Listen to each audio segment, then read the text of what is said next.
வணக்கம். எட்டி டாக்ஸில் என்ன செய்தியை பார்க்க போகிறோம்னு கேட்டிங்கன்னா, தமிழக வெற்றிக் கழகத்தினுடைய ஆட்சியில் முதல் சறுக்கல், மீள முடியாத துயரில் விஜய் அவர்கள். அதிகாரிகள் பழிவாங்கி விட்டார்களா, இல்லை லஞ்ச ஒழிப்புத்துறையானது உள்நோக்கத்துடன் செயல்பட்டதா தெரியல. விஜயை பொறுத்த வரைக்கும் முதல் அட்டம்ப்ட் எப்போதுமே வெற்றி பெற்றிருக்கின்றாரா, ஆனால் முதல் ரெய்டில் தோல்வி அடைந்திருக்கின்றார்.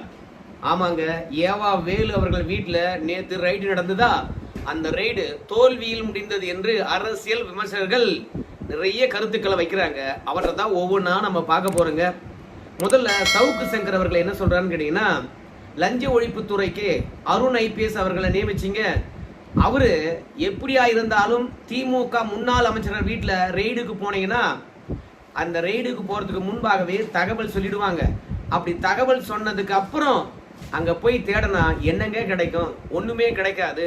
அதனால லஞ்ச ஒழிப்புத்துறைக்கு அருண் IPS அவர்களை நியமிச்சது மாபெரும் தவறு அப்படின்னு சவுக்கு சங்கர் அவர்கள் சொல்றாரு. முதல்ல ரெய்டு எதனால அப்படின்னு சொல்லிட்டு நாம தெரிஞ்சுக்கலாமா? நம்ம ஏவா வேலு அவர்களை பொறுத்த வரைக்கும் 2022 2023 கரூர் டு கோயம்புத்தூர், கரூர் டு திருச்சி இது போன்ற மாநில நெடுஞ்சாலைகளை போடுறதுக்காக சங்கரானந்த் அப்படின்றவருக்கு டெண்டர் விடுறாங்க. ஆனால் அந்த சங்கரானந்தை பொறுத்த வரைக்கும் அந்த டெண்டரில் ரோடே போடாமல் கிட்டத்தட்ட அந்த ரோடு போகிறதுக்கு எவ்வளோ காசு செலவாகுமோ அந்த காசை ஒப்பந்ததாரர் என்ற அடிப்படையில் கவர்மெண்ட் கிட்ட இருந்து வாங்கிடுறாரு. ரோடு போடாமையே ஒப்பந்ததாரருக்கு கவர்மெண்ட் பணம் கொடுக்குதுன்னா அமைச்சருடைய ஒப்புதல் இல்லாமல் போகுமா? அதனால ஒப்பந்ததாரர் சங்கரானந்த் என்றாலும் கூட உண்மையான ஒப்பந்ததாரர் ஏவா வேலு தான். ஏன்னா பினாமி பேர்ல கான்ட்ராக்ட் எடுத்து அமைச்சர்களே செய்வாங்க. அந்த வழக்கு கிட்டத்தட்ட 2023 பதியப்படுகிறது. இந்த வழக்கை வெளியே கொண்டு வரது யாருன்னு பார்த்தீங்கன்னா அறப்போர் இயக்கம் தான். ஸோ ஜெயராமன் என்று நினைக்கிறேன், அவர் தான் புகார் அளிக்கின்றார். அப்படி புகார் அளிக்கின்ற போது திமுக அரசாங்கமானது நடவடிக்கை எடுக்குமா? நடவடிக்கை எடுக்கவே இல்லை.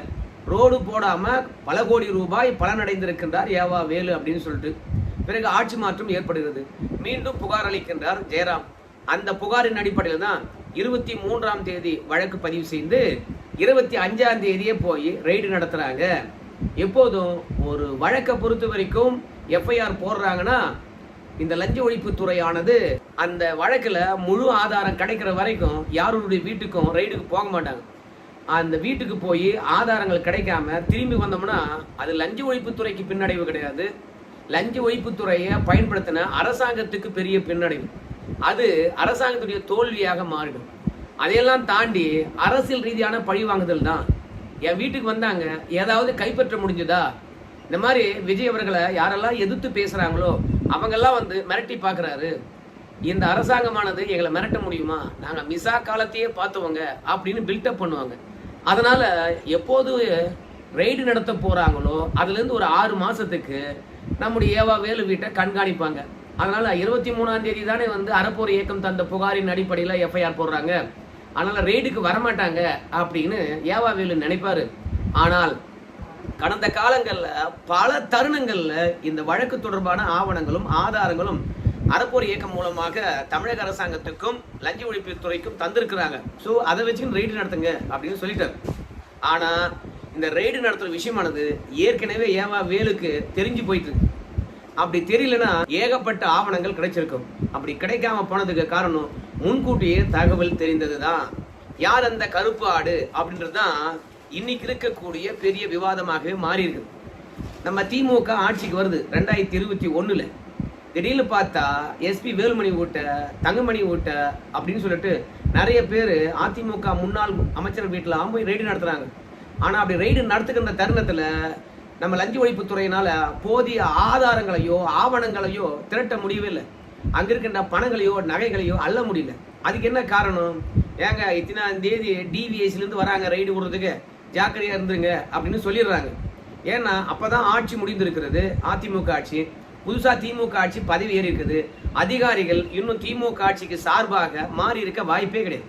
அதிமுக ஆட்சி 10 ஆண்டு காலம் நடக்குது. அப்போ எவ்வளோ அதிகாரிகள் அதிமுக ஆதரவாக இருந்திருப்பாங்க. அதனால அந்த அதிகாரிகள் முன்னாள் அமைச்சர்களுக்கு தகவல் சொல்லிடுறாங்க. அதே மாதிரி தான் இப்போதும் நம்முடைய ஏவா வேலு வீட்டில் ரைடுக்கு போகின்ற போது அதிகாரிகள் தகவல் சொல்லிட்டு இருக்காங்க. ஆனா அரசியல் விமர்சகர்களும் நம்ம சவுக்கு சங்கரும் நம்ம லஞ்ச ஒழிப்புத்துறையினுடைய இயக்குனராக போட்டிருக்காங்க தெரியுமா, அவரே வந்து சொல்லிட்டு இருப்பாருயா, திமுக அப்படியே சோம்புனா அவர்தான் யா அப்படின்னு சொல்லிட்டு அரசியல் விமர்சகர்கள் சொல்றாங்க.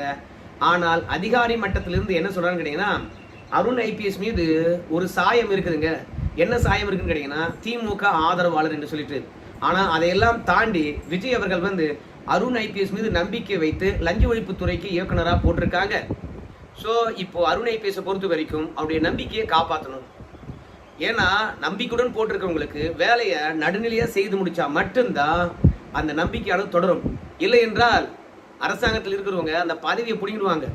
ரெண்டாவது, நம்பி உன்னை பதவியில் உட்கார வச்சு துரோகம் பண்ணிட்டுல அப்படின்னு சொல்லிட்டு அவர் மீதே வழக்க போட்டு உள்ள தள்ளுறதுக்கான வாய்ப்பு இருக்குது. அதனால அருண் ஐபிஎஸ் பொறுத்த வரைக்கும் நேர்மையாக தான் நடந்து கொண்டிருப்பார். இல்லைன்னா அவர் மீது நடவடிக்கை பாயும். ஏன்னா அவர்லாம் இன்னும் 20 வருஷத்துக்கு ஒன்றும் அதிகாரத்தில் இருக்க போகிறது கிடையாது. மிஞ்சி போச்சுன்னா ஒரு 5 வருஷம் தான் அதிகாரியாக இருக்க முடியும். அதுக்கப்புறம் ஓய்வு பெற போகிறாங்க. ஸோ அப்படி ஓய்வு பெறுகின்ற தருணத்தில் விஜய் தான் வந்து ஆட்சியாளராக இருப்பார். அப்போது ஓய்வூதிய பலன் எதுவும் கிடைக்காது, மொத்தமாக கேஸ் போட்டு உள்ள தள்ளுவாங்க. அதனால அருண் ஐபிஎஸ் பொறுத்த வரைக்கும் நேர்மையாக தாங்க நடந்திருப்பாரு. நேர்மையை நிரூபிப்பதுக்கு தான் ஏவா வேலு வீட்டிலேயே வந்து டிவிஎஸ்சியை ஏவி விட்டுருப்பாரு. ஆனால் அதை தாண்டி கீழ்மட்டத்தில் இருக்கக்கூடிய அதிகாரிகள் ஏவா வேலு அவர்களுக்கு தகவல் சொல்லியிருக்கலாம்.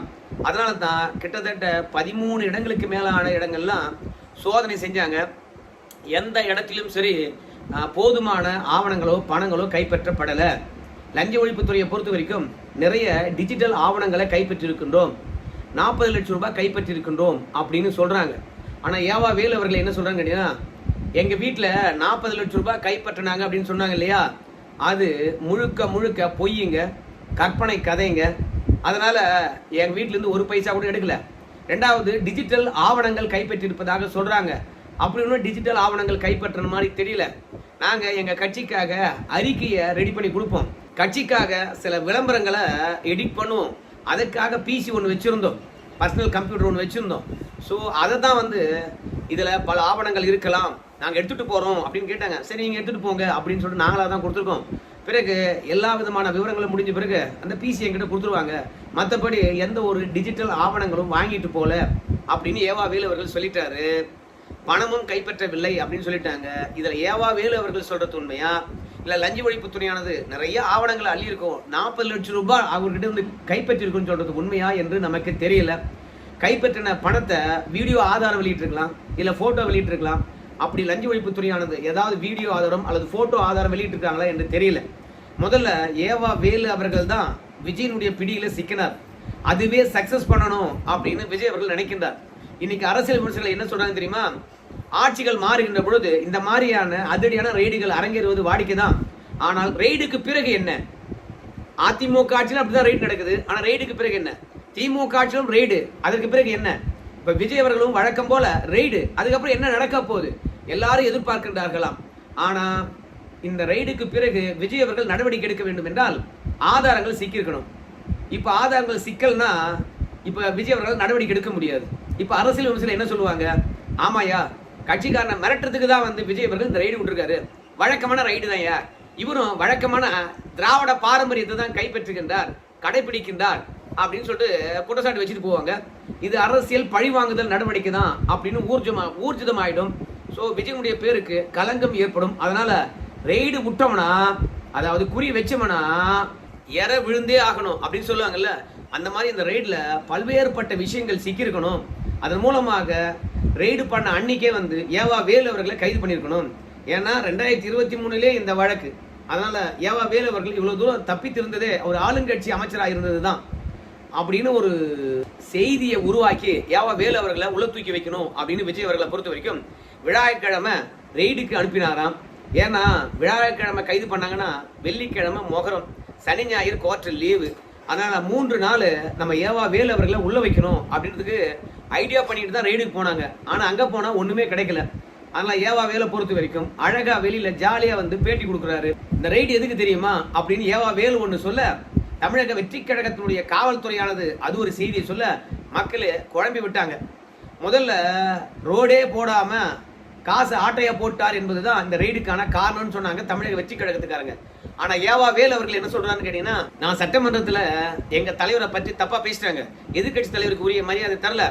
நம்ம விஜய் அவர்களை பொறுத்த வரைக்கும் தொடர்ந்து குற்றச்சாட்டை வச்சுட்டு போறாரு. ஆதாரங்கள் கேட்டோம், ஆதாரங்களை கொடுக்க மாட்டாங்க. ஆதாரம் கொடுக்கவில்லை என்றால் மைக்க எங்க எதிர்கட்சி தலைவருக்கு கொடுங்க, நாங்க சில விஷயங்களை எடுத்து சொல்லணும். நீங்க பேசுறதெல்லாம் நேரலையில் போயிட்டு இருக்குது, அதுதான் மக்கள் உண்மை என்று நம்புவாங்க. நாங்க பேசுறது எதுவும் நம்ப மாட்டாங்க.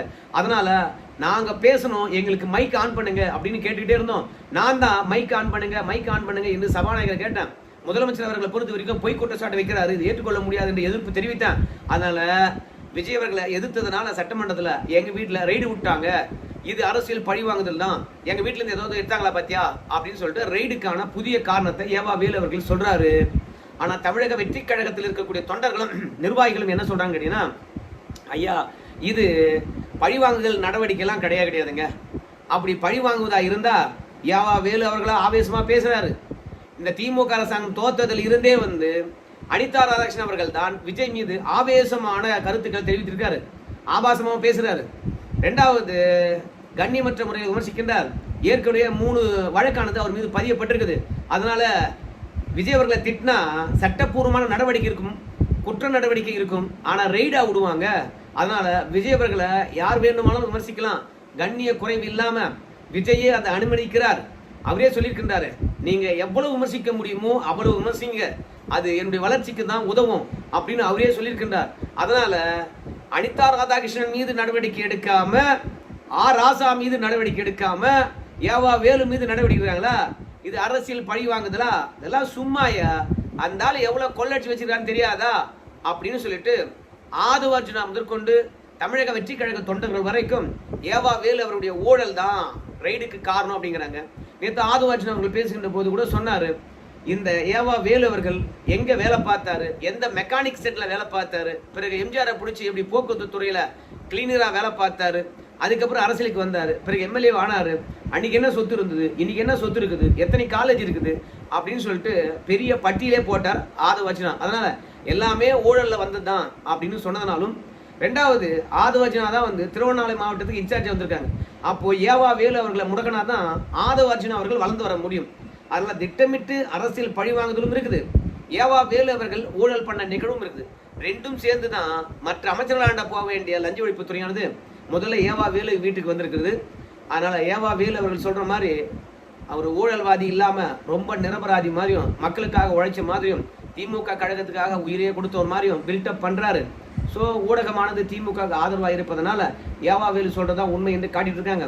ஆனா அந்த ஆளு களவாணித்தனம் தான், அதனால தான் ரெய்டு கூப்பிட்டாங்க அப்படின்னு பொதுமக்களும் பேசுறாங்க. ஆனா இப்படியெல்லாம் பட்டி தொட்டிலாம் பேசப்படுகின்ற இந்த ரெய்டு இன்னைக்கு வெற்றியான்னு கேட்டீங்கன்னா தோல்வி. ஆவணங்கள் கைப்பற்றப்படாம, பொருட்களை அள்ளி போகாம, தங்க வைரம் வெள்ளி பொருட்களை அள்ளிட்டு போகாம வெறுமனே ரெய்டாக மட்டுமே முடிந்திருப்பதனால முதல் முறையா ரெய்டு விட்டோம், தோல்வியில முடிஞ்சிருக்கிறது.